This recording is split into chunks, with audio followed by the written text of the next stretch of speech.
முதலமைச்சர் சட்டமன்றத்தில் நான் ஓடி ஒளிகளைங்கிறாரு.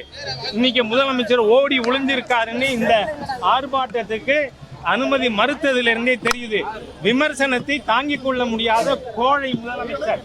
விஷச்சாராய சாவுகளை தடுக்க துப்பில்லாத ஸ்டாலின் அரசு இன்று ஆர்ப்பாட்டத்தை தடுப்பதா? இந்த தமிழகத்தில் மக்கள் ஒன்று புரிஞ்சுக்கணும். நீங்க 40க்கு 40 ஓட்டு போட்டதே உங்களை கொல்றதுக்கு தான் இந்த அரசாங்கத்துக்கு அனுமதிங்கிறத மக்கள் புரிஞ்சுக்கணும். ஏன்னா 1970 ஆகஸ்ட் 30ஆம் தேதி வரை தமிழ்நாட்டில் சாராயம் கிடையாது. இந்த சாராய சாம்ராஜ்யத்தை நிறுவனதே கருணாநிதி என்கின்ற ஒரு தீய நபர்.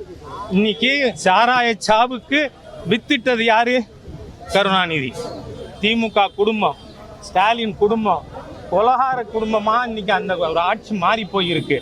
இதை மக்கள்கிட்ட எடுத்து சொன்னா என்ன? எதுக்கு சீஃப் மினிஸ்டருக்கு பயம்? எதுக்கு ஓடி ஒளியறாரு?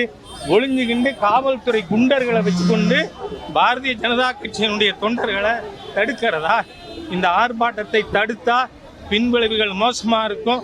இந்த சாவு போட்டோக்களை வீடு வீடா கொண்டு சேர்த்தா உங்க போலீஸ் தடுக்குமான்னு நான் முதலமைச்சர் கேட்கிறேன். எவ்வளவு ஒரு மோசமான தீய அரசு இது! இந்த தீய அரசு வேரோடு வேரடி மண்ணோடும் அழிக்கப்பட வேண்டும். திராவிட முன்னேற்ற கழகம் என்ற ஆட்சி தமிழ்நாட்டில் இருக்கிற வரை தமிழ் மக்களுக்கு ஆபத்து தான். அதுவும் கனிமொழி என்ன சொன்னாங்க?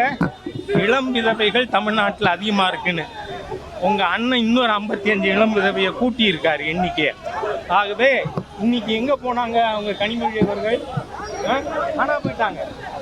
ஏன் இன்னைக்கு அங்க போய் விதவையாக இருக்கிற மக்களை போய் பார்க்க வேண்டியதானே? ஆகவே தமிழக பாசிச திமுக அரசு, காட்டு மிராண்டி அரசை வன்மையாக கண்டிக்கிறோம்.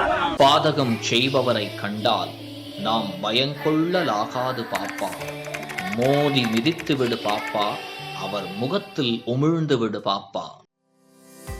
அண்மை செய்திகளை உடனுக்குடன் தெரிந்து கொள்ள இணைந்திருங்கள் இயம்நாடு தொலைக்காட்சியுடன்.